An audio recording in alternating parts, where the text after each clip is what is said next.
Good morning. The Judiciary Committee will come to order, and without objection, the chair is authorized to declare a recess at any time. Pursuant to notice, I now call up H.R. 659 for purposes of markup and move that the committee report the bill favorably to the House. The clerk will report the bill.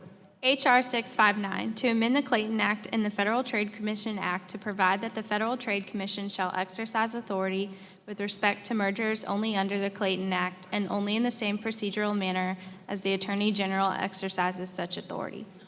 Without objection, the bill is considered as read and open for amendment at any time, and I'll begin by recognizing myself for an opening statement.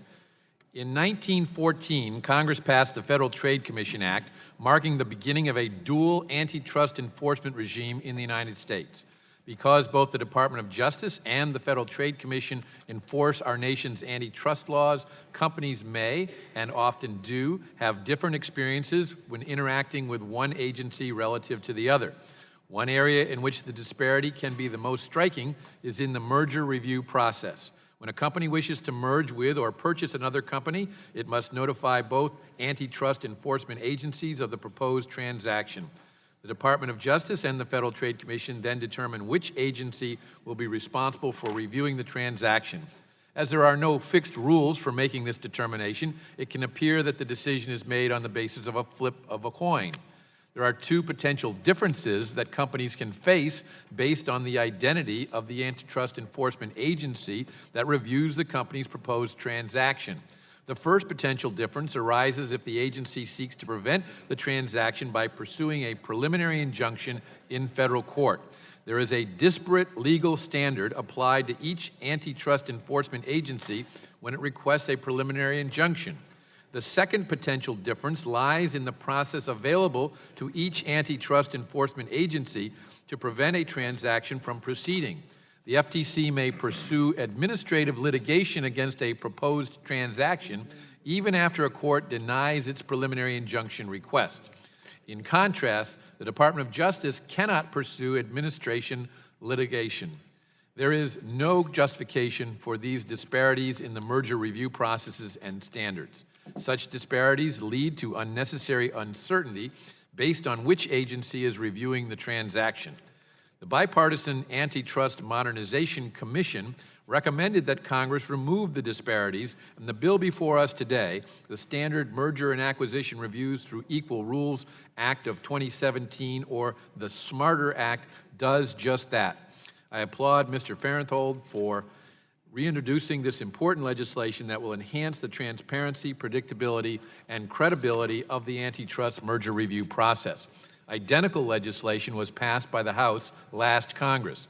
By enacting the Smarter Act into law, Congress will assure that companies no longer will be subjected to fundamentally different processes and standards based on the flip of a coin. Notably, the legislation has garnered the support of former and current FTC commissioners, including former Chairman David Clanton, former Commissioner Josh Wright, and Acting Chairman Maureen Olhausen. The Smarter Act is an important step toward achieving this committee's goal of assuring that our nation's antitrust laws are enforced in a manner that is fair, consistent, and predictable. I urge my colleagues to support this good government bill. It's now my pleasure to recognize the ranking member of the committee, the gentleman from Michigan, Mr. Conyers, for his opening statement. Thank you, Chairman Goodlatte. Members, this is a measure that would require the Federal Trade Commission to use the same merger enforcement procedures as the Justice Department's Antitrust Division for proposed mergers, acquisitions, joint ventures, and other similar transactions. After going through it, I think it's flawed, and I'd like to point out several reasons why I reached that conclusion. Most importantly, House Resolution 659, by weakening the Commission's independence, undermines Congress's original intent in creating the Federal Trade Commission in the first place. For good reason. There are still that are still relevant today. Congress established the Commission to be an independent administrative agency. Although the Sherman Antitrust Act of 1890 empowered the Justice Department to enforce antitrust laws, Congress determined that more needed to be done to address the wave of mergers and anti-competitive corporate abuses that continued notwithstanding the enactment of that act. Accordingly, Congress created the Commission in 1914 as an independent body of experts charged with developing antitrust law and policy free from political influence and particularly executive branch interference. To this end, Congress specifically gave the Commission broad administrative powers to investigate and enforce laws to stop unfair methods of competition, as well as the authority to use an administrative adjudication process to develop policy expertise rather than requiring the Commission to try cases before a generalist federal judge. Yet rather than strengthening the Commission's independence and enforcement authority, the SMARTER Act does the opposite. Of greatest concern is the bill's elimination of the administrative adjudication process for merger cases under Section 5B of the Federal Trade Commission Act. By doing so, the SMARTER Act would effectively transform the Commission from an independent administrative agency into just another competition enforcement agency indistinguishable from the Justice Department and thereby arguably redundant. Yet the Commission's administrative authority is key to its distinctive role as an independent administrative agency. By eliminating the Commission's administrative authority, opens the door for ultimate elimination of the Commission itself. And you do not just have to take my word for it. Former Republican Commission Chairman William Kovacic, while expressing support for the bill's harmonization of preliminary injunction standards, says that and this is a quote, rest of the SMARTER Act is rubbish, end quote. He continued, let me put it this way. Behind the rest of the SMARTER Act is the fundamental question of whether you want the Federal Trade Commission involved in competition law. Similarly, former Democratic Commission Chairman Edith Ramirez observed that the bill would have, quote, far-reaching immediate effects and fundamentally alter the nature and function of the Commission as well as the potential for significant unintended consequences, end quote. Consumers Union also opposes the SMARTER Act because it is completely unnecessary and could create unintended hurdles to effective and sound enforcement and set precedent for further tinkering, both of which risk undermining what is now a coherent, consistent, well-established, familiar enforcement procedure within the Commission. Finally, the SMARTER Act is problematic because it may apply to conduct well beyond large mergers, which could further hinder the Commission's effectiveness. In particular, the SMARTER Act would eliminate the Commission's authority to use administrative adjudications, not just for the largest mergers, but for any proposed merger. It also removes such authority to review non-merger activities like a joint venture or a similar transaction. So in the end, the Smarter Act isn't smarter at all. For these reasons, I urge my colleagues to reject H.R. 659, and I would like unanimous consent to submit 2 letters for the record from the Consumers Union, Mr. Slover, in opposition to this measure, and another letter from the American Anti-Institute, a letter from the President and the General Counsel. Without objection, they will be made a part of the record. Thank you. Thank you, Mr. Conyers. I now want to recognize the sponsor of the bill, the gentleman from Texas, Mr. Farenthold, for his opening statement. Thank you very much, Chairman Goodlatte. Both the DOJ and FTC share jurisdiction to review proposed mergers to make sure they're in compliance with our antitrust laws. Although both agencies use the same substantive antitrust law in the review process, the procedures available to challenge a merger are very, very different. This can create an unequal burden on the parties and can possibly even lead to different outcomes. We should standardize this process to ensure fairness regardless of whether a claim is reviewed by the DOJ or the FTC. That's why I introduced H.R. 659, the Standard Mergers and Acquisition Reviews through Equal Rules Act, also known as the Smarter Act. This bill, with bipartisan support, makes a couple of changes to the process by which the FTC litigates mergers. First, it requires the FTC to satisfy the same standards as the DOJ in order to obtain a preliminary injunction to block a merger.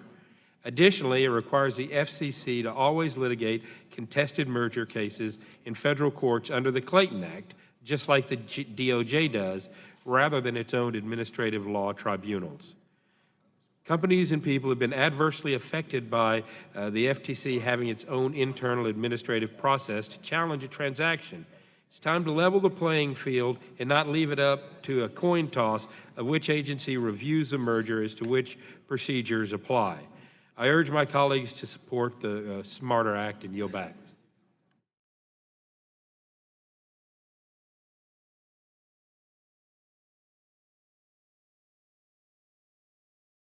Without objection.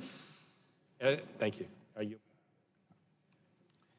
The chair now recognizes the gentleman from Rhode Island, the ranking member of the Subcommittee on the Constitution and Civil Justice, Mr. Cicilline, for his statement.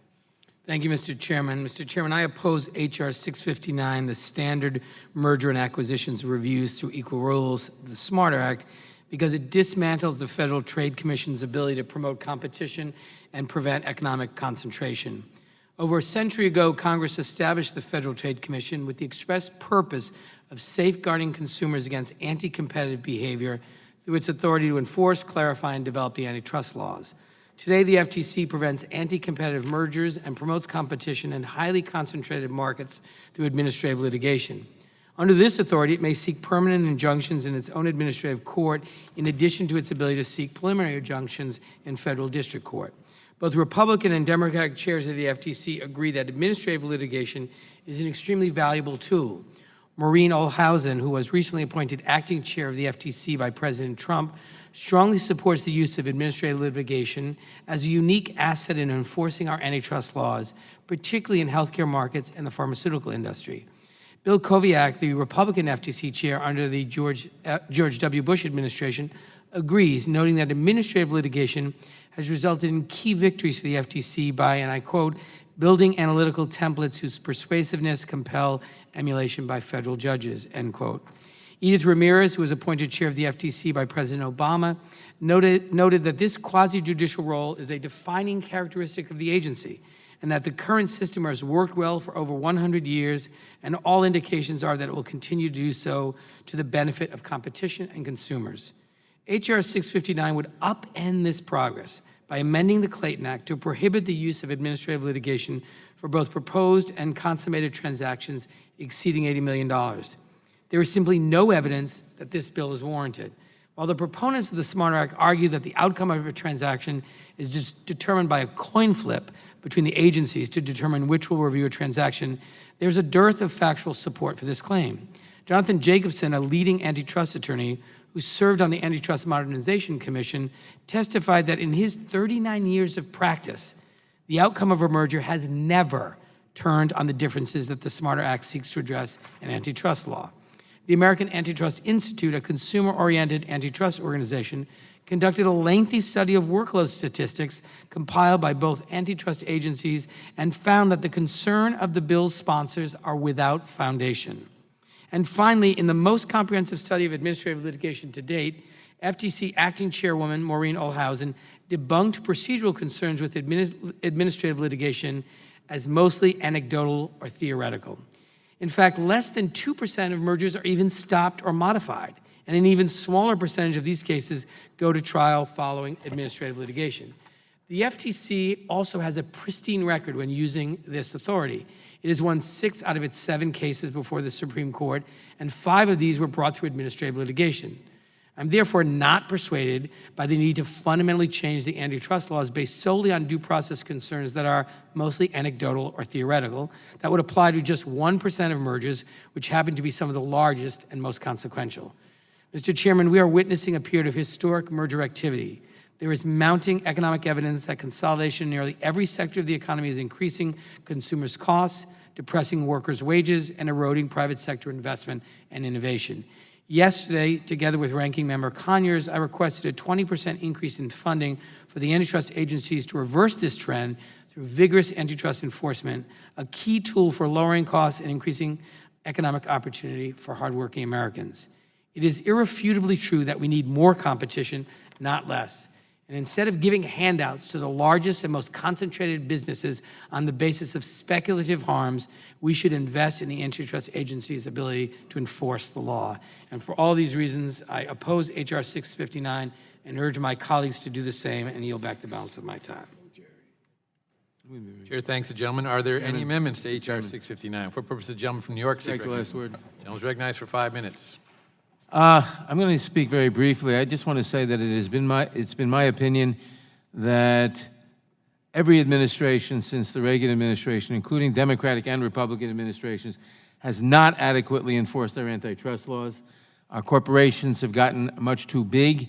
It isn't simply a question of consumer prices, but when you only have 1 or 2 or 3 corporations dominating a field, that eliminates competition. It makes it harder for other companies to get in. I commend Mr. Cicilline's explication of his reasons for opposing this bill, and this bill is another step in the wrong direction of allowing the takeover of the economy, essentially, by a very small number of firms. When you look at sector after sector, we have an oligopoly, and frankly, we ought to go back to the Teddy Roosevelt days of trust busting instead of going to the days of instead of continuing the days and now enhancing the days of making more and more and larger trusts and fewer companies in every field. It's the wrong way to go in general, and this bill is the wrong way to go. I oppose the bill. I yield back. Would the gentleman yield? Sure. I thank the gentleman for yielding. I share the gentleman's concern about antitrust enforcement, and quite frankly, we haven't seen it in administrations of both parties. As I just said. And I think that it would be wise to have a system where it doesn't become a crapshoot what turns out, but that the process for determining whether or not an antitrust merger takes place is consistent.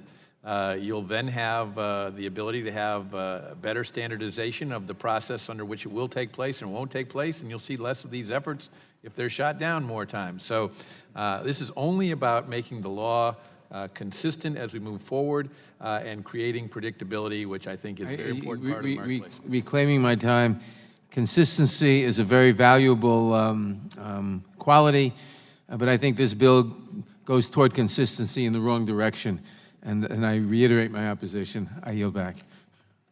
Are there amendments to H.R. 659? A reporting quorum being present, the question is on the motion to report the bill H.R. 659 favorably to the House. Those in favor will say aye. Aye. Those opposed, no. No. The chair, the ayes have it, and the bill is ordered reported. Could I favorably. have a roll call vote, A sir? recorded vote is requested, and the clerk will call the roll.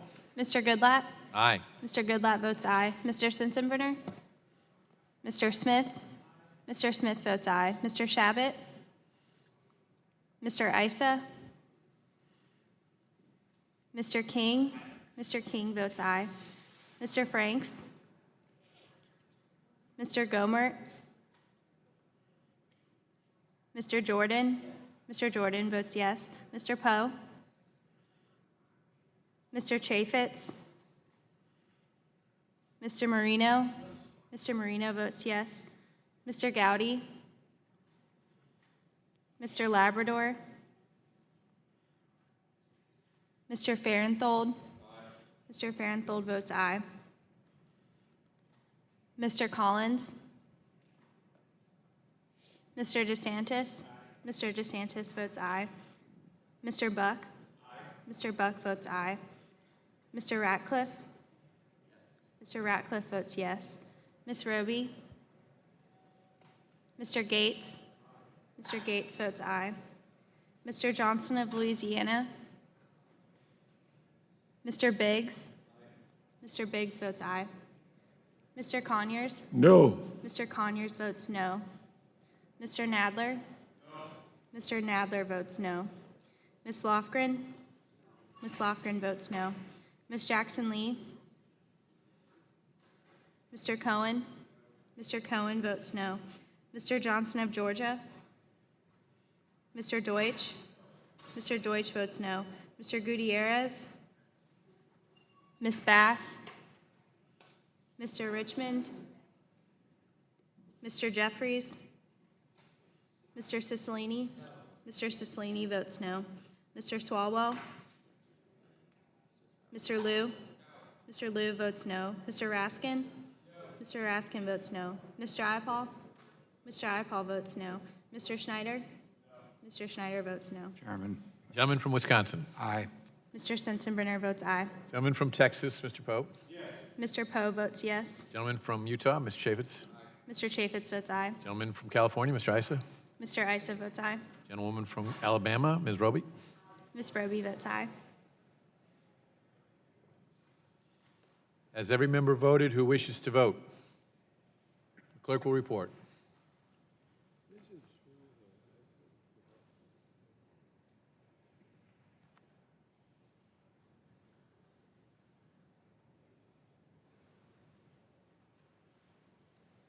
Mr. Chairman, 16 members voted aye, 10 members voted no.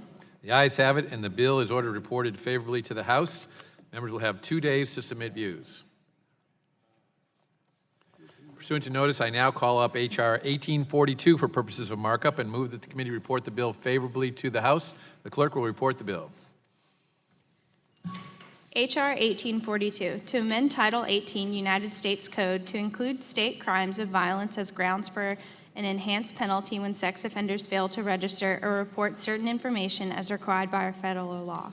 To include prior military offenses for purposes of recidivist sentencing provisions and for other purposes.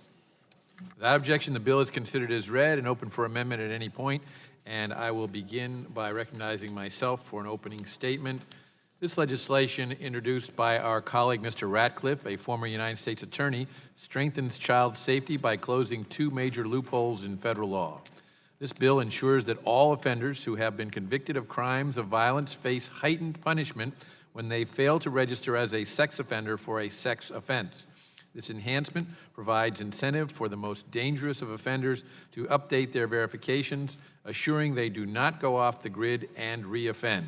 Currently, this enhancement applies only to those who committed crimes of violence under federal, tribal, DC, or military law and the law of any territory or possession of the United States, but inexplicably excludes state offenses from the calculation. This bill adds state crimes of violence as a predicate conviction, which addresses a loophole in the law. Second, the bill ensures that enhancements for sex offenses are applied equitably throughout the United States Code. These offenses happen in every state, every county, and sadly, every neighborhood. They are ubiquitous. And while our military is overall filled with honorable and courageous men and women, on occasion there are members who do not act honorably and are convicted of sex offenses under the Uniform Code of Military Justice. Currently, the recidivist provisions are not consistent with respect to conduct covered when someone has a prior sex conviction under federal and state law as opposed to military law. For instance, under current law, an offender with certain prior military child pornography convictions would not qualify for an enhancement that someone convicted under a federal statute would, even if their conduct was the same. The Ratcliffe bill addresses that inconsistency. I want to stress to my colleagues that this bill, like the others we will consider today, does not create or increase any mandatory minimum sentence. What it does is ensure that the sentences on the books, which apply to some of the most horrific crimes against children, do not contain loopholes which can be exploited by those who prey upon children. We must make sure laws apply equally and recidivists are punished appropriately. I commend Mr. Ratcliffe for his work on this bill, and I urge my colleagues to support the legislation. And it's now my pleasure to recognize Mr. Conyers for his opening statement. Thank you, Mr. Chairman. Members of the Judiciary Committee, H.R. 1842, the Strengthening Children's Safety Act, is a commendable bill intended to address gaps in our child protection laws. While I do not object to the revisions to the criminal code that the bill would make, I cannot support the resulting expansion of mandatory minimum sentencing. H.R. 1842 amends Section 2550D of the Criminal Code, which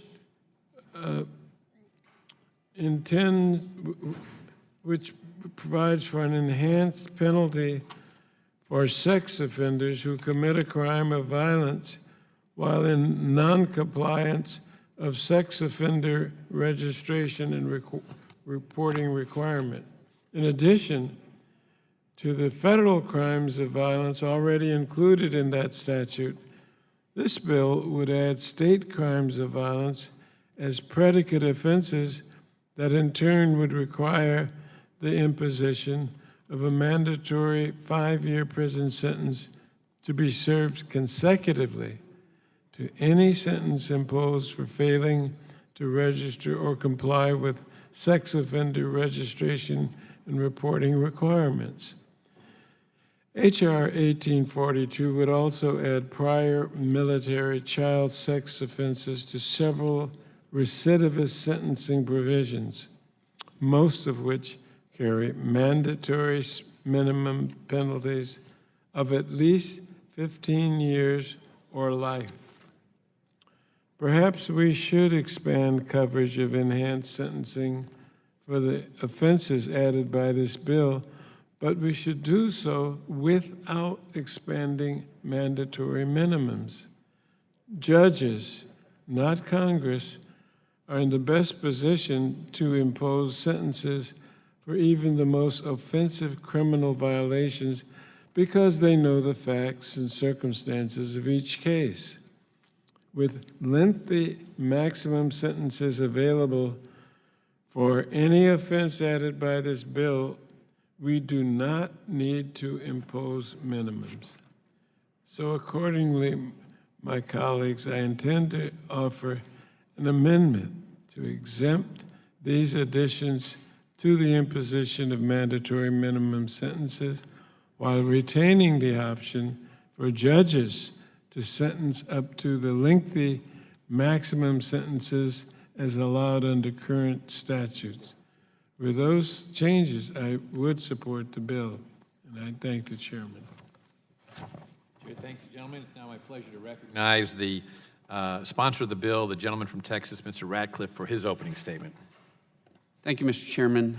There are few things that are more shocking to the conscience and more sickening to the soul than crimes against children, the most innocent and the most vulnerable members of our society. In my time as a federal prosecutor, the child exploitation images that I was forced to review were by far the most disturbing and difficult part of that job. All these years later, I still can't erase those depraved images from my mind, and I doubt that I will ever be able to do so. But you know, crimes against children should stick with us. They should haunt us, and then they should spur us to take action.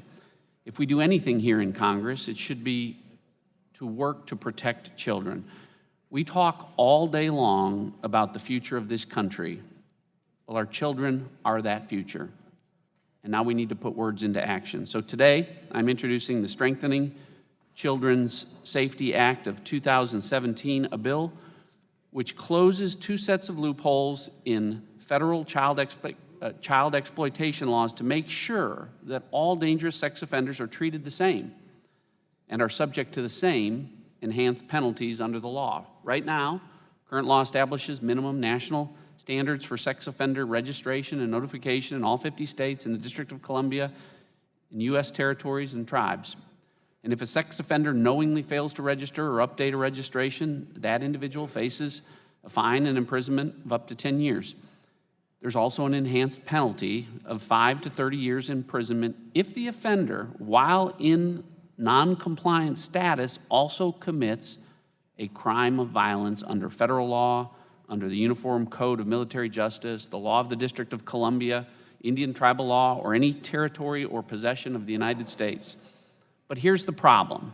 Right now, only individuals committing crimes of violence under these federal or district or territorial or military or tribal laws are subject to the enhanced penalties, while individuals committing the same crimes of violence under state law are not. Child predators committing crimes of violence should be subject to the same enhanced penalties regardless of whether these same crimes are going to be charged federally or at the state level. We can't allow offenders to dodge punishment on a technicality. So my bill adds similar state crimes of violence to the list. The change will ensure that the enhanced penalty applies equally to all dangerous offenders. Similarly, the second portion of the bill addresses enhanced sentences for individuals with prior sex offenses. Our child exploitation laws consistently call for higher sentences when a defendant has a prior conviction for federal or state sex offense. But these sentencing provisions do not include all similar sex offense convictions that arise under the Uniform Code of Military Justice. My bill amends those federal child exploitation laws to include all child sexual exploitation offenses under the UCMJ in the recidivist provisions as appropriate. Again, I think it's critical that we close this loophole to ensure that all prior child sex exploitation convictions are penalized for repeat offenders. Many issues here in Congress these days are partisan. It is my hope that members on both sides of the aisle will be able to come together to support stronger protections for our children. So I urge all my colleagues to support the bill, and I yield back the balance of my time. Without objection, all members' opening statements will be put in the record at this point. Are there any amendments? Chairman. For what purpose, gentleman from New York seek recognition? Strike the last word. Gentleman's recognized for 5 minutes. Thank you. Mr. Chairman, this bill, as well as the next two, have very laudable purposes and, in general, do good things and improve the law. There are two problems with these bills, all three of them. One, they all subject new classes of people to mandatory minimum sentences, including in this case, to mandatory sentences of life in prison. Now, for those of us who are very much opposed to mandatory sentencing, who think that it is a real problem, who think that it often leads, I don't know about often, but often enough leads to injustices. We've read stories of judges imposing harsh sentences on somebody and saying from the bench that because of the unique circumstances of that case, it is grossly unfair to impose such a harsh sentence, although in general it might be, but in that case it is not. It is grossly unfair because of the circumstances of the case. Nonetheless, I as the judge have no choice. I must impose this very harsh sentence. That makes no sense. Mandatory sentences remove discretion from judges and give it as if we have all the wisdom and we can foresee every circumstance. And since this bill and the other two they don't impose new mandatory minimums. What they do is subject new classes of people to mandatory minimums. I have to oppose them. The second problem with these three bills, and the Democratic memo has identical language in each of them. It says, the committee has held no hearings on this measure and it has not been introduced previously. These are bills which are, look like mom and apple pie, are certainly well-intended, may very well be okay, may very well be very good, except for the mandatory minimums, but nonetheless are major changes in the criminal law, and we should not enact such bills without having hearings. Now, the chairman of the committee, in response, I think, to Mr. Raskin on a previous occasion, said, well, we held a hearing in 2013 on this bill, or we held a hearing in 2014. But the fact is, on these bills, these are brand-new bills, we have never held hearings. We should hold a hearing. Maybe we'll find out some flaw that I don't anticipate or that no one anticipates. Maybe we'll find out the bill should be changed in some way. Maybe we'll find out it's wonderful. But the idea of hearings in which you call in criminal justice experts, sex offense experts, is the way we're supposed to do business. So the fact that these rather serious bills imposing very lengthy mandatory minimum sentences under certain circumstances have never been introduced before, never been considered before, and have held no hearings is a reason to vote no now. Well, but I gentlemen, hope yield. that there, in 1 second, but I would urge that I know it's not going to happen, but the proper course of action would be to take these bills off the agenda, hold a hearing, and put them back on with perhaps amendments as if the sponsor thinks that there ought to be amendments that he learned of from the hearing. I'll yield. I'm informed by staff that there was a hearing at the subcommittee level on March 16th on child protection issues in general, which would In general, but not on these bills. not on the bills, but Well, that would include this issue. reclaiming my time. Hearings on a general topic are good. But when you have a bill, you ought to have a hearing on the bill to see if that bill, in fact, does what it is intended to do, in fact, deals with the problem that was elucidated at the general hearing. That's why we have hearings on bills. We have hearings on general topics too, but they do not substitute for a hearing on the bill. The hearing on the bill says, does the bill do what it's intended to do? Does it have good effects? Does it have bad effects? Do the good effects outweigh the bad effects? Does it have unanticipated consequences because of the way it was drafted? Should there be amendments? That's what a hearing on a bill does. A hearing on a general topic does not do that. And when you have a serious bill, and this is a serious bill, and so are the other two, which impose real consequences on real people and impose mandatory minimums and even without the mandatory minimums, if they were amended, they'd impose longer sentences, perhaps justifiably, probably justifiably. We should have hearings, and that's the proper way to do it. And I can't find, we have passed legislation in previous years imposing sentences on criminals, and then we've had to come back years later and say, gee, that was a terrible mistake. We ought to have a hearing so we don't make terrible mistakes, even without knowing about it. So I would have to oppose it for that reason, too, and I yield back. Time of the gentleman has expired. Are there any Mr. amendments? Chairman. For what purpose? Gentleman from Michigan seek recognition. I have an amendment at the desk, sir. Clerk will report the amendment. There is no amendment at the desk. Gentleman from Michigan. The amendment has arrived. The clerk will report the amendment. Amendment to H.R. 1842 offered by Mr. Conyers. Without objection, the amendment is considered as read, and the gentleman from Michigan is recognized for 5 minutes. Thank you, Mr. Chairman. My amendment addresses mandatory minimum concerns that have been raised by the several changes in current law made by this bill. First, my amendment would address the bill's change to the penalties for sex offenders who fail to register and who commit a crime of violence. The bill would add those offenders who commit a crime of violence under state law to the statute, which currently covers federal, DC, tribal, and territorial crimes of violence.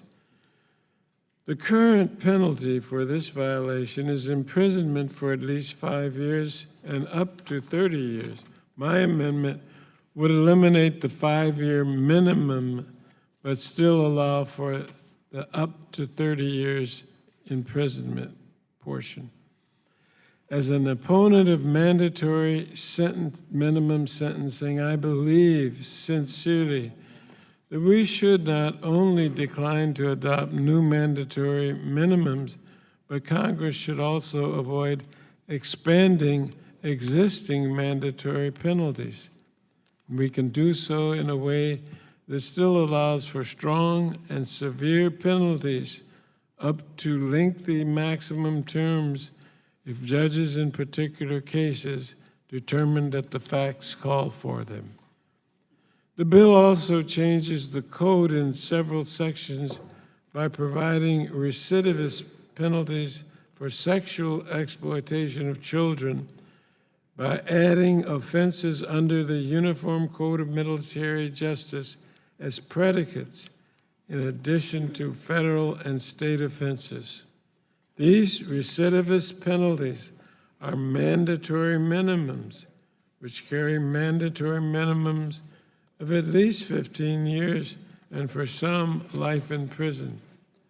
So my amendment would address this by providing that these military offenses, as added to these sections, be subject to the same maximum penalties under the various code sections, but not subject to the mandatory minimums.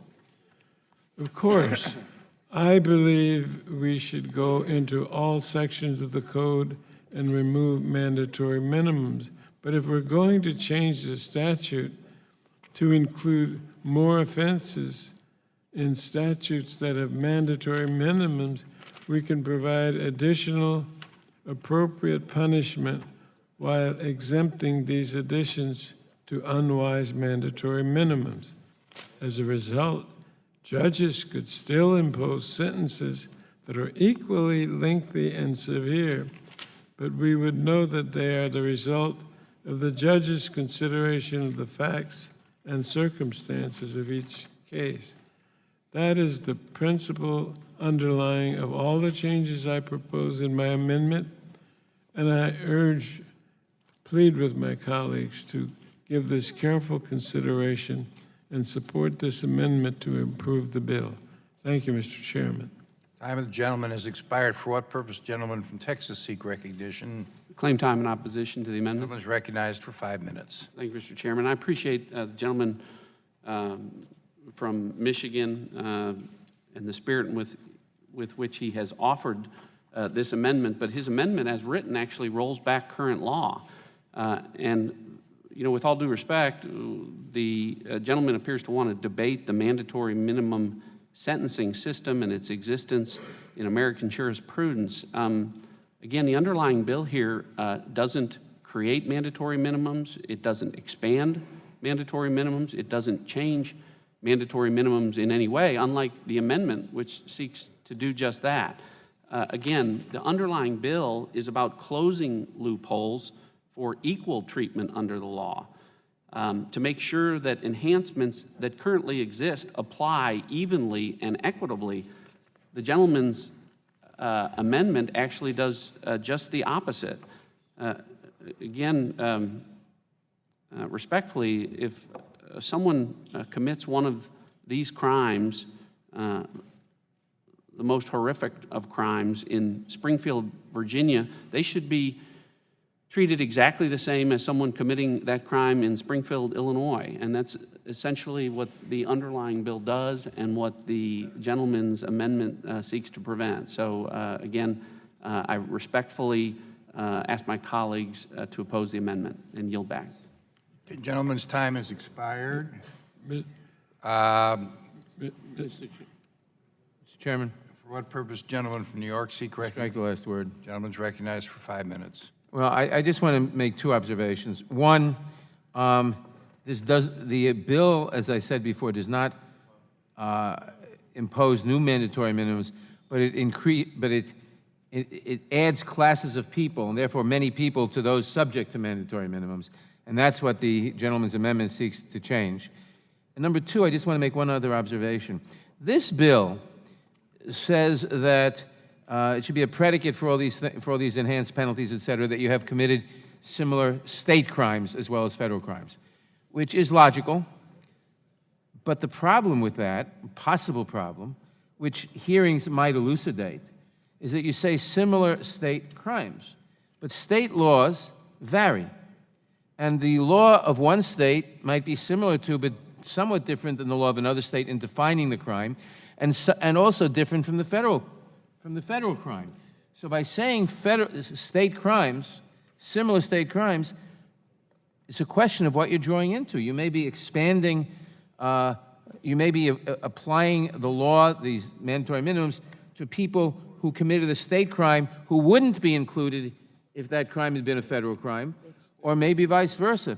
And that is what a hearing would get at. And maybe the bill should be amended in some ways to deal with that problem, and maybe that problem is not a real problem. I don't know. There hasn't been a hearing, but it certainly just seems, it occurs to me that that might be a problem. That's something we ought to take a look at. Would the gentleman yield? Yes, I will. Thank you for your consideration of the problem here with this, the supposed problem with the amendment.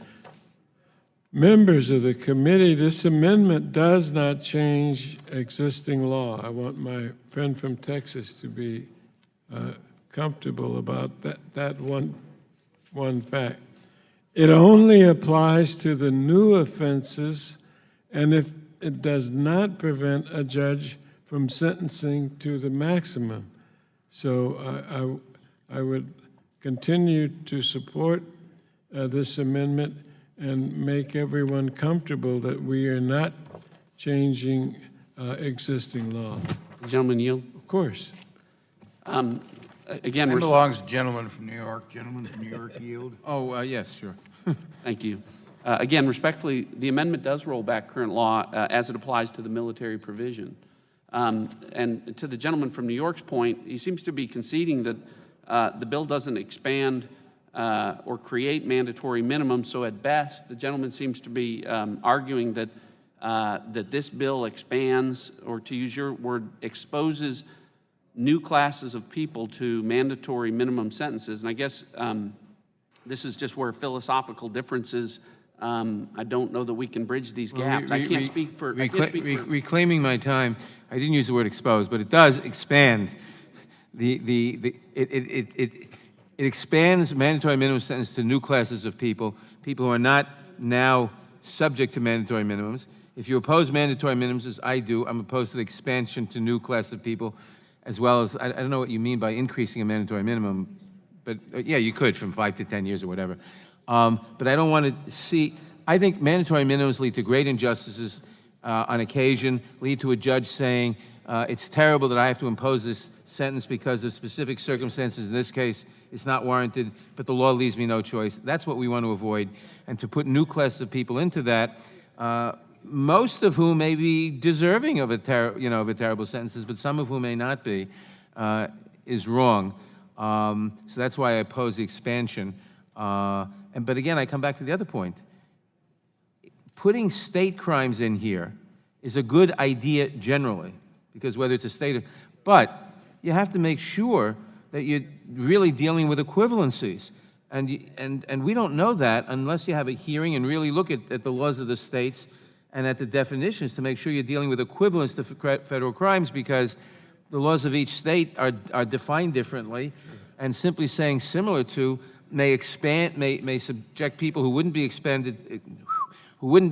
exposed under federal law, or maybe exempt people who would be. I mean, you have to really look at the laws of the state, and that's what we ought to have a hearing and a proper process for. Exactly. Would the gentleman yield?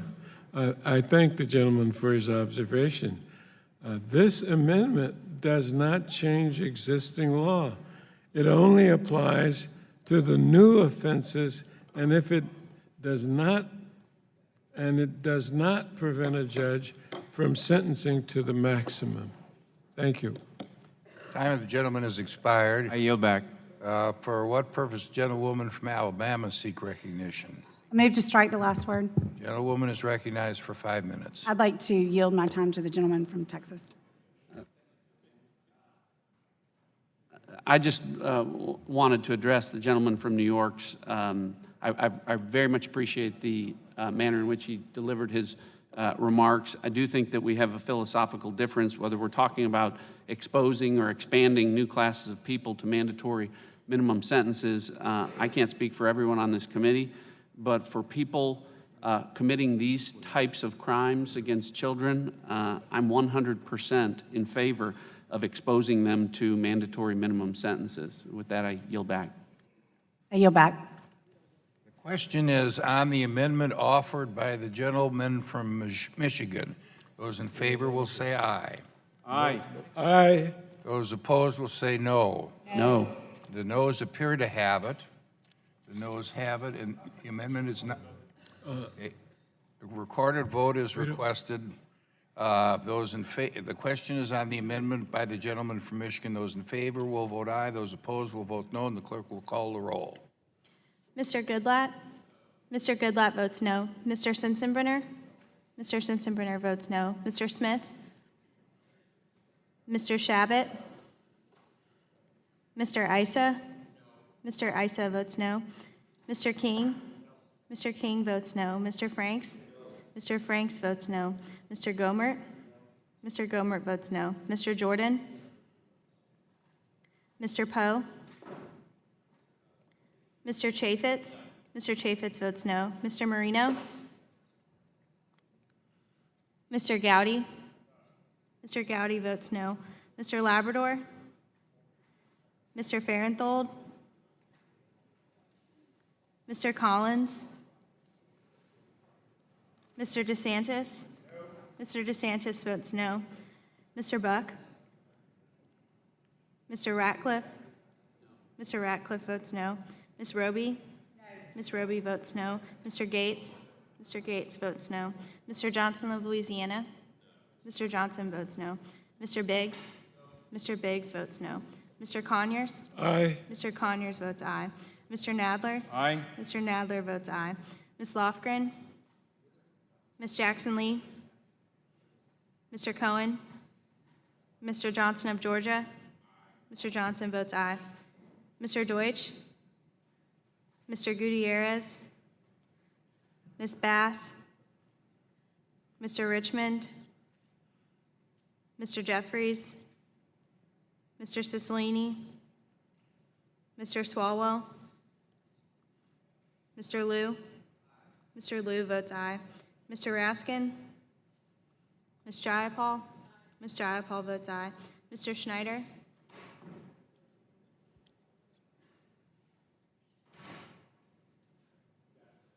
Mr. Schneider votes yes. The gentleman from Texas, Mr. Smith. Well, we'll take that one. Yeah, then we'll go to Mr. Smith. Mr. Poe votes no. Mr. Smith votes no.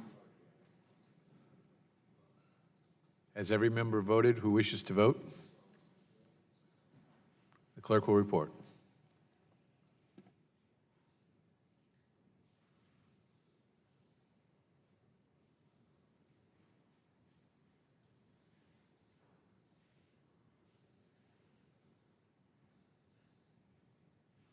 Mr. Chairman, 6 members voted aye, 16 members voted no. And the amendment is not agreed to. Are there further amendments to H.R. 1842? A reporting quorum being present, the question is on the motion to report the bill H.R. 1842 favorably to the House. Those in favor will say aye. Aye. Those opposed, no. The ayes have it, and the bill is ordered reported favorably. Members will have 2 days to submit views. Pursuant to notice, I now call up H.R. 1761 for purposes of markup and move that the committee report the bill favorably to the House. The clerk will report the bill. H.R. 1761, to amend Title 18 United States Code to criminalize the knowing consent of the visual depiction or live The transmission. clerk will suspend. I think there are still matters being worked on for this piece of legislation, so we will suspend proceeding on that legislation and instead proceed to H.R. 1862. Pursuant to notice, I now call that up for purposes of markup and move that the committee report the bill favorably to the House. The clerk will report the bill. H.R. 1862, to amend Title 18 United States Code to expand the scope of certain definitions pertaining to unlawful sexual conduct and for other purposes. Without objection, the bill is considered as read and open for amendment at any time, and I'll begin by recognizing myself for an opening statement. Today, we continue our efforts to combat child exploitation by marking up legislation designed to address loopholes in current law. We must assure that those who hurt children are not permitted to evade responsibility due to oversights or unintended legal inconsistencies. Anyone who sexually abuses a child should be prosecuted to the fullest extent of the law. I commend Ms. Roby for her commitment to protecting children with the introduction of H.R. 1862. This bill will provide law enforcement with a crucial tool in assuring that predators do not escape justice by committing offenses abroad. Specifically, the bill ensures that the definition of illicit sexual conduct includes all potential situations where an adult defendant may abuse a child during foreign travel to engage in what is called sex tourism. This bill closes a significant loophole in pursuing these offenders. No longer will they be able to go abroad to prey on children without facing a possibility of significant punishment at home. They will also not be able to escape enhanced sentences for doing so. We live in an age where information sharing allows us to work together and accomplish great things. Unfortunately, that information sharing can also be used for nefarious purposes, including allowing child predators to share information on how to get away with abuse. The reality is that these criminals know exactly what conduct they can partake in to avoid prosecution, disseminating how-to guides to fellow predators. They participate in these acts without compunction, confident they will not face consequences. Every child predator should face punishment commensurate with their actions. This is especially true for recidivists who abuse our youngest, most vulnerable victims. Ms. Roby's bill further addresses loopholes that currently permit those who engage in illicit sexual contact with minors under the age of 12 with the intent to sexually degrade, humiliate, and abuse those under 12 to avoid recidivism enhancements. Congress always intended for these victims to have the greatest protections, and we must ensure our laws reflect that intent. H.R. 1862 is good, well-crafted, common-sense legislation that will do a great deal to protect the most vulnerable among us. And I urge my colleagues to join me in supporting this bill. And I now recognize the ranking member for his opening statement. Thank you, Mr. Chairman.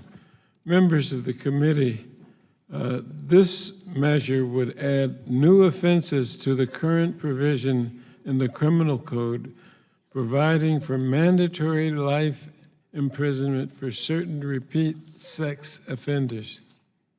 Now, under Section 3559E of Title 18, a defendant guilty of a predicate federal sex offense against a child who has been previously convicted of a felony, federal or state sex offense committed against a child must be sentenced to life in prison. H.R. 1862 amends Section 3559 to add further federal predicate offenses on which to base imposition of a life sentence, namely sexual contact with a minor under the age of 12, aggravated sexual contact with minors between the ages of 12 and 15, and illicit sexual conduct with a minor abroad by a United States citizen. The bill would also remove the requirement that a federal predicate offense relating to coercion or enticement of a minor be related to prostitution, and instead allow coercion or enticement of a minor into any criminal sexual activity to serve as a basis for the imposition of a mandatory life sentence. Repeat offenders should, of course, be subject to increased penalties, and for some offenses, life imprisonment is appropriate. Yet Congress should not mandate the life imprisonment be imposed. I oppose mandatory minimum sentences, as you know, and I will therefore offer an amendment to address this issue by not having it apply to the offenses added to the statute under this bill. And if that amendment is adopted, I would gladly support this bill. I thank you, Mr. Chairman, and yield back. Chair thanks the gentleman and is now pleased to recognize the sponsor of the bill, the gentlewoman from Alabama, Ms. Roby, for her opening statement. Thank you, Mr. Chairman. When I joined the Judiciary Committee earlier this year, I made it clear that combating crimes against children is one of my top priorities. It's why I wanted to be on the crime subcommittee and why I'm proud to be here with you today as we work to protect innocent children and bring those who would do harm to them justice. Crimes against children are shocking and ugly, which is what makes this subject so hard to talk about sometimes. Indeed, just speaking the term global sex tourism is enough to send chills up anybody's spine. Most Americans probably have no idea the extent to which children around the globe are at risk of exploitation. But that's what makes it so important that we do talk about it and we address this problem head on.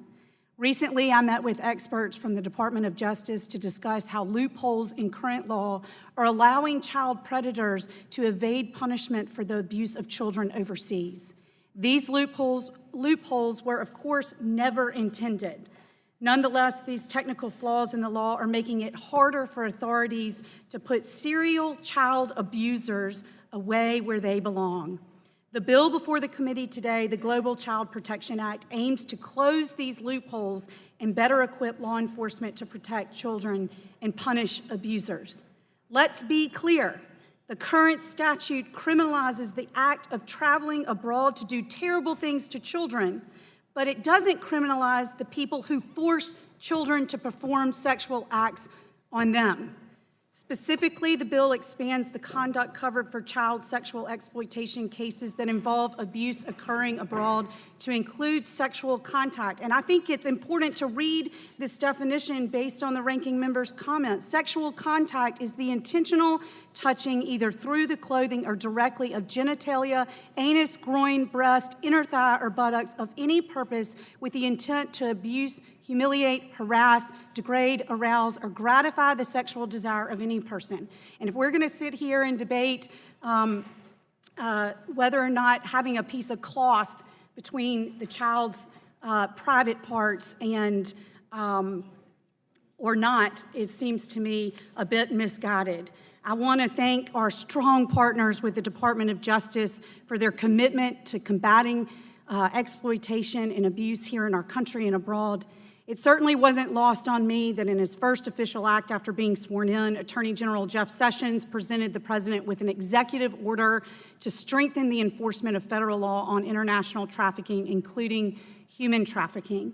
It is our enduring responsibility to protect those among us who cannot protect themselves. We have dedicated law enforcement professionals working hard every day to protect children and punish abusers. But we need to make sure that they have every legal tool at their disposal to do their job. So thank you again, Mr. Chairman. I appreciate this committee's consideration of the Global Child Protection Act of 2017. I urge all of my colleagues to support this bill, and I yield back.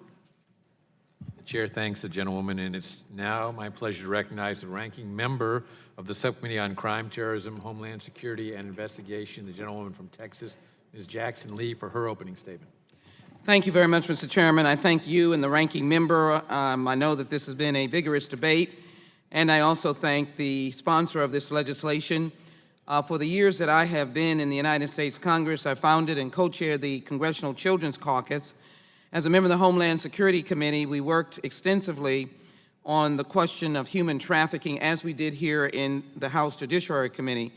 My somewhat delay to coming to this committee was dealing with a unfortunate set of circumstances with members of the United States military, Marine, who happen to be female, who are subjected to the visual depiction of body parts, which obviously is almost akin and results in sexual assault. Those are adults. In this instance, this is an important initiative, and so I rise, Mr. Chairman, forgive me to strike the last word, and I want to comment very briefly on strengthening Children's Safety Act, and I think we're on the 1862. Let me just say that serious sex offenses, especially those involving innocent and vulnerable children, shock the conscience and are inexcusable acts against not only the child victims, but the community at large. As the founder and chair of the Children's Caucus and ranking member of this subcommittee, I'm deeply concerned about child sex trafficking and any violent crime perpetrated against children. The crimes covered by these bills before us today are undoubtedly serious, and we do not underestimate the pain and suffering victims of these crimes in terms of the experience that they generate. I know that these bills are well-intentioned so that we may move more comprehensively to address the range of conduct involved in the sexual exploitation of children through pornography, sexual assault efforts, and trafficking. And let me be clear, I am very supportive of the efforts to do so. I do want to make mention that, however, these bills do make substantial changes to the federal criminal statutes, and I hope that even as we continue to process the need for this legislation, we'll be open to all improvements that may be brought up to our attention that speak to the evidence-based solutions to comprehensive criminal justice reform while holding paramount the safety and well-being of our communities. These are heinous crimes that we're trying to prevent. But I would offer to say that we're also working on legislation. In fact, we worked on a legislation that is, in fact, bipartisan, that is dealing with the issue of mandatory minimums and mass incarcerations. We have to be concerned about that. To speak specifically to 1862, the Global Child Protection Act of 2017 is intended to expand the scope of two statutes aimed at prosecuting those individuals who dare commit heinous sexual acts against children. First, Section 2423 of Title 18 prohibits 4 distinct offenses that involve illegal sexual activities related to interstate or foreign travel. Relative to the bill, subsection 2423B prohibits interstate or foreign travel for the purposes of participating in illicit sexual conduct, and subsection 2423C prohibits foreign travel and subsequent participation in illicit sexual conduct. That is the worst of what happens to our victims before they are victimized, sexually raped, or killed, and that is to take them away, illicit sexual conduct, and then to take them overseas, or more importantly, those going overseas to engage in illicit sexual conduct. The Global Child Protection Act of 2017 would expand the definition of illicit sexual conduct to include any conduct that constitutes aggravated sexual abuse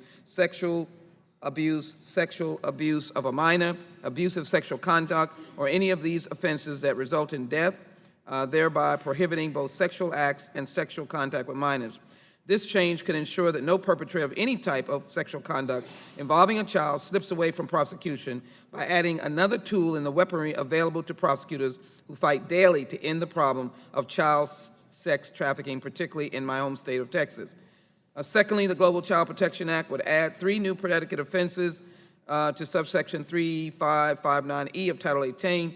The section requires judges to impose a life sentence on repeat offenders. A defendant guilty of a predicate sex offense, which if this bill is enacted, would include sexual conduct with a minor under the age of 12, aggravated sexual conduct with a minor between the ages of 12 and 15, and illicit sexual conduct with a minor abroad by a U.S. citizen who has been previously convicted of a felony, federal or state sex offense committed against a child will be sentenced to life in prison. This bill would also remove the requirement that a federal predicate offense relating to a coercion or enticement of a minor be limited to the prostitution of children, and instead prohibit coercion or enticement of a minor in any criminal sexual activity to serve as a basis for imposition of a mandatory life sentence. I have no opposition to the change that would be made to Section 2423. I am concerned, as I indicated, about the additional penalties that have been met. I do want to say that to act against our children in such a dastardly, vicious, and vile way requires the attention of the United States Congress, and particularly the attention of this committee. I do want to thank the gentleman from Michigan, Mr. Conyers, for his work on the issues that we are concerned about, mandatory minimums and mass incarceration. I want to thank the chairman for his work on these issues of criminal justice, where we have worked together.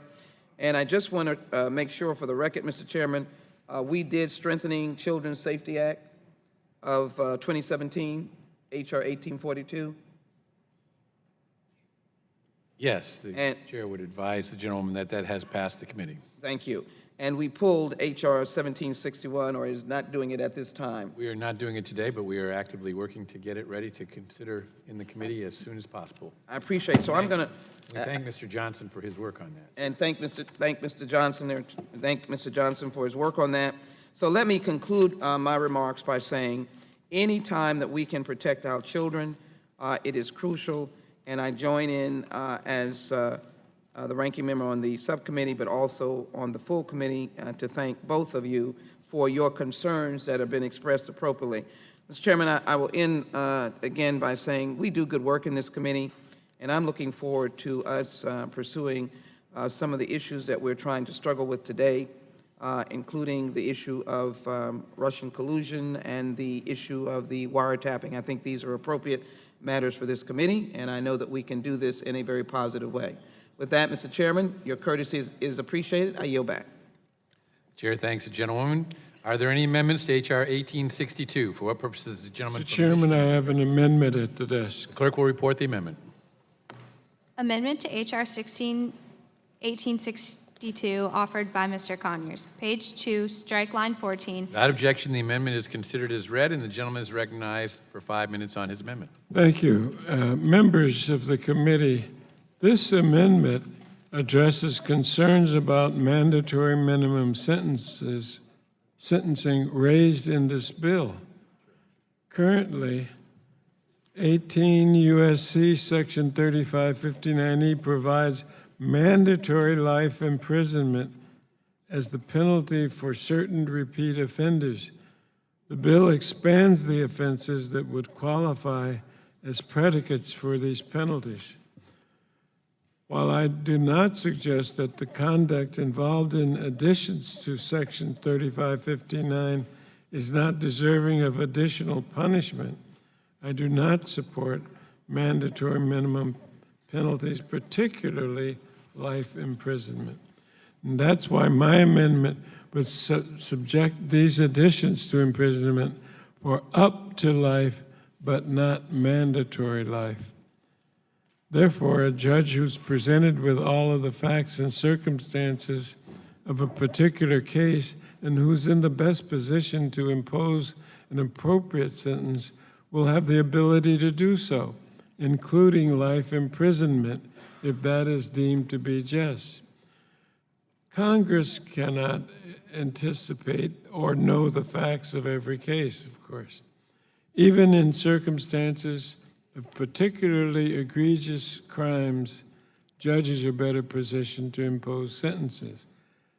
This amendment would not alter the mandatory minimum sentencing provisions with respect to other crimes included in the sentencing scheme of Section 3559E, although I do not support those mandatory minimums either.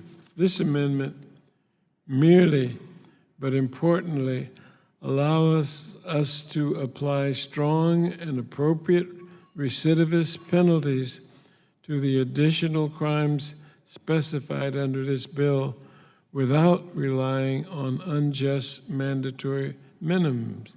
And so I plead with my colleagues to adopt this amendment. I thank the chairman and yield back my time. Chair thanks the gentleman. For what purpose does the gentlewoman from Alabama seek recognition? I move to strike the last word. Gentlewoman is recognized for 5 minutes. First, a couple of comments about the gentleman's amendment. Under subsection 2 in the first on line 4, by striking into prostitution, that is in the underlying bill already.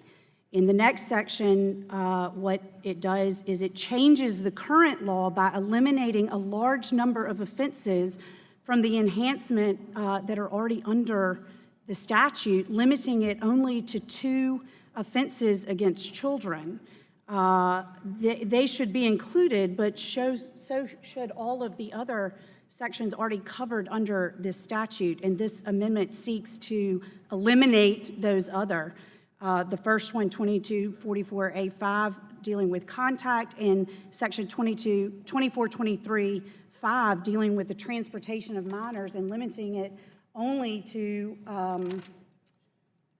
those 2. And so Under the next section of the gentleman's amendment, it's not really even an enhancement as it is entitled, because you already can be sentenced for life for the sexual abuse of a child under this statute, and rightfully so.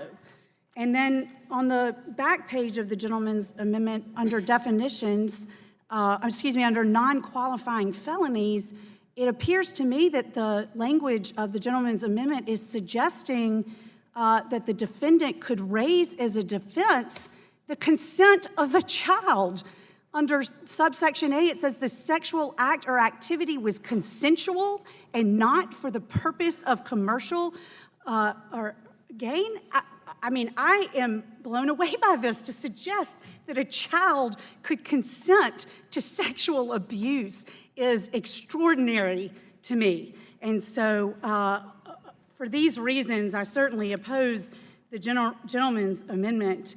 If you go overseas after being convicted of sexual abuse of a child in the United States, you should be subject to this enhancement. This bill very simply closes a loophole when it comes to sex tourism, soliciting sexual acts from a minor, and to include that, not just what the person would do to the minor, but what the person would force the minor to do to them. And then the second part of this bill streamlines the enhancement. The gentleman's amendment limits the enhancement to only 2 sections currently under covered under the criminal code.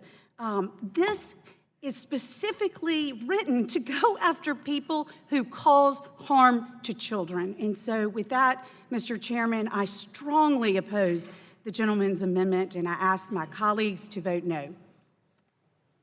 Question occurs on the amendment offered by the gentleman from Michigan. All those in favor respond by saying aye. Aye. Those opposed, no. No. Opinion of the chair, the noes have it. And the recorded vote is requested, and the clerk will call the roll.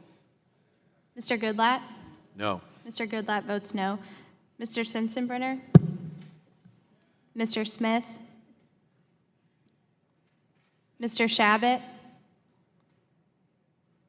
Mr. Issa? Mr. King?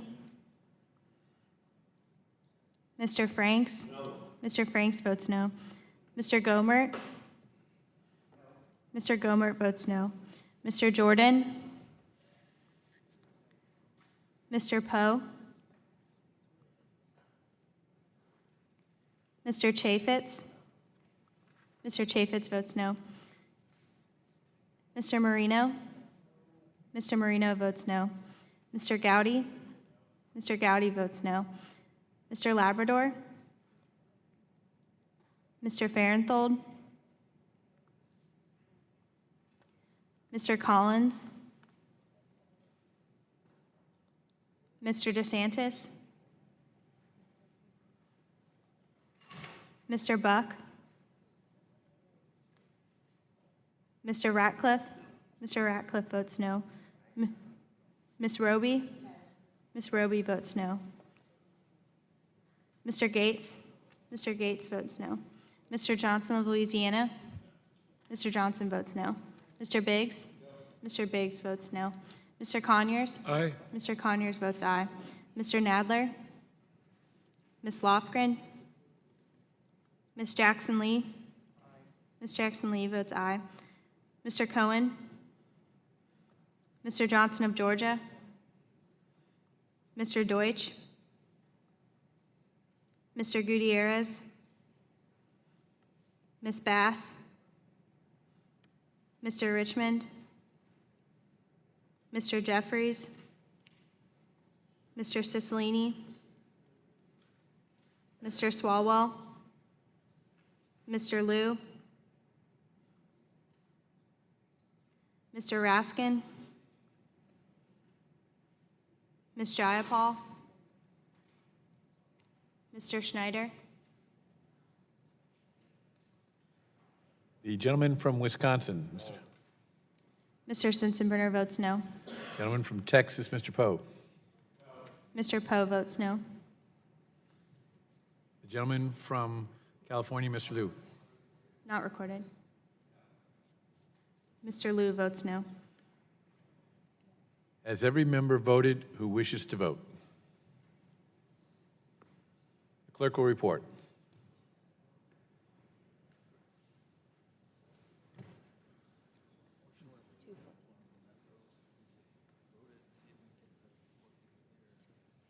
Mr. Chairman, 2 members voted aye, 14 members voted no.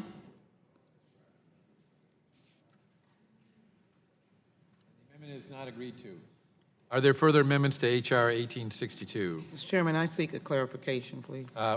The gentlewoman is recognized. I just want to, the gentleman's amendment has just been offered and voted on, but I do want to make it clear that the gentleman's amendment on page 2 was reciting language that is in the underlying bill.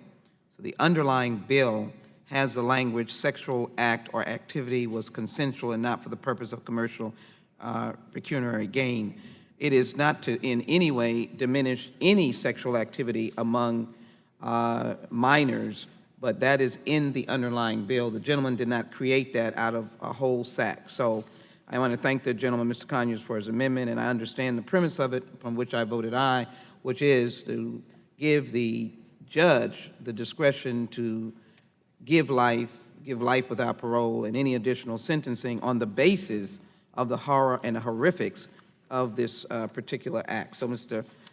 Chairman, I thank you for allowing me to clarify that what was being read by my good friend from Alabama was the language that was already in the bill, and not anything that Mr. Conyers had added to the bill. If the gentlewoman would yield, I certainly appreciate the gentlewoman's explanation, and I certainly don't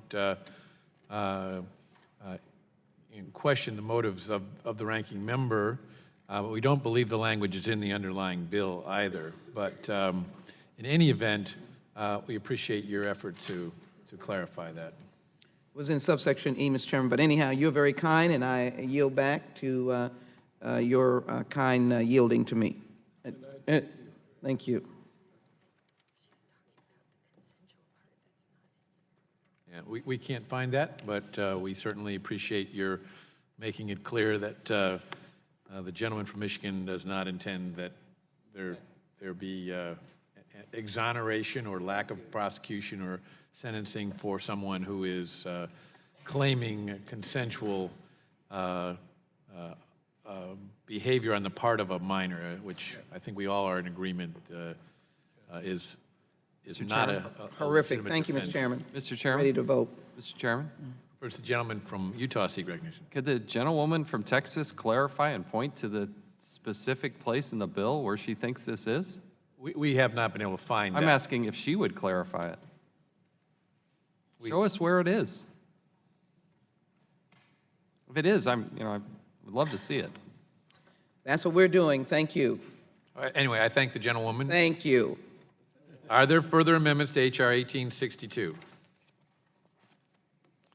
A reporting quorum being present, the present question is on the motion, report the bill H.R. 1862 favorably to the House. Those in favor respond by saying aye. Aye. Those opposed, no. The ayes have it, and the bill is ordered reported favorably. Members will have 2 days to submit views.